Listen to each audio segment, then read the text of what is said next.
I would term this as the show of the year that you probably have most of your heart in.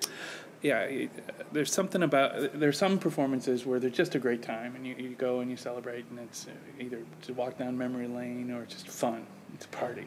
And it was here before, so how many years ago was that? Several now. But what I remember about it is that from the minute those kids took the stage, they were just on fire. And these kids are all orphans. Right. These kids are all orphans. They're all lost one or both parents to AIDS. So they're not just orphans to AIDS orphans. In fact, they see themselves as the ambassadors of Africa's orphans. And so they have a higher calling. And I think that really comes through. Sometimes when art's really good, it becomes sort of spiritual. Mm-hmm. And I think that's what I get from these kids. They are really inspired. I mean, they're really inspired. The fire is in them.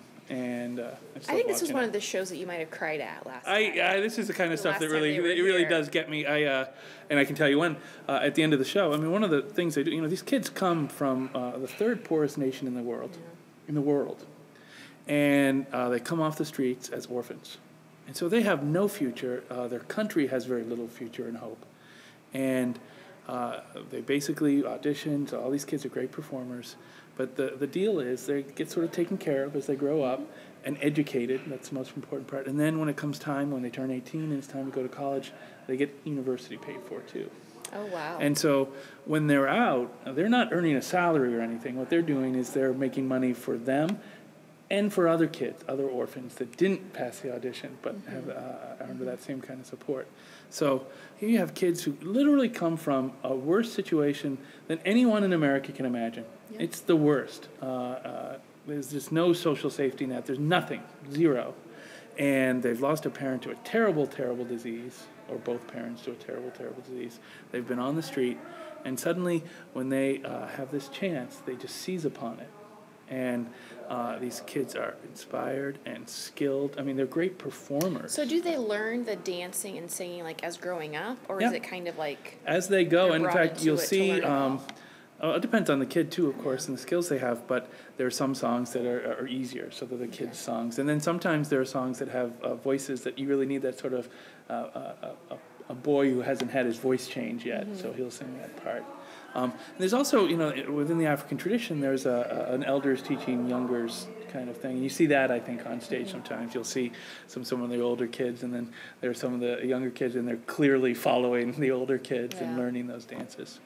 Well, I think the photos and the video, just when you see the kids in those, it's kind of the most pure form of just enjoying performing. Yeah. They just have, their heart is just right there on the stage as they're doing it, and you just can't, it's just something that can't be taught. Well, what they do is they bring joy into the room.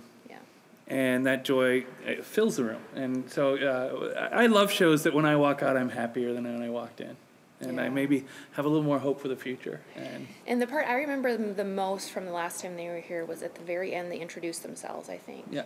And I think that's when I cried. Okay. Yeah, that was the most. And I think they say, do they actually say if they've lost parents? Or I can't remember how they say their ages, what part of Uganda they're from, and what grade they're in. What grade, okay. And the thing that made me cry, of course, were the kids who were finishing up. They were 18, so they were at the oldest that they can be in the ensemble. They've been in their whole lives. And the whole audience was a standing ovation because they're going to college. Yeah. And they just had such pride. And so here you have a child where no education is the norm. And they're going to be part of not just success for themselves, but they're part of the nation's future.